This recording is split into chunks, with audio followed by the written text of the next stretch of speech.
Okay, today we're going to go over script formatting. Formatting is basically how your script is organized, how your script looks.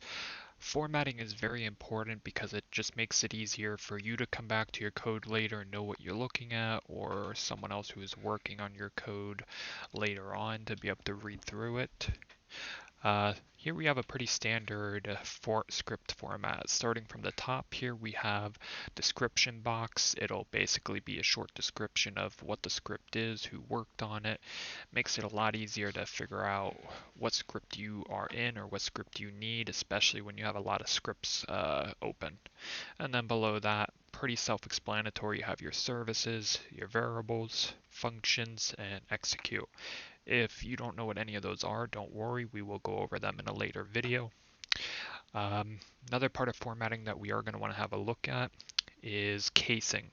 So you can see here for services and functions, the first letter of every word is capitalized. And then you look at a variable here, the first word is always in lowercase.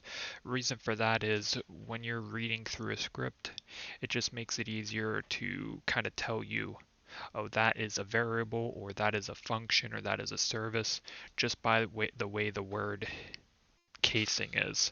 Of course, if you have a variable with only one word, then it's still going to be capitalized, but overall, everything just helps to make it easier to work in your script. Now, if you do this and you are consistent with it, it'll just make your life easier down the road. And that should be it for this video. And yeah.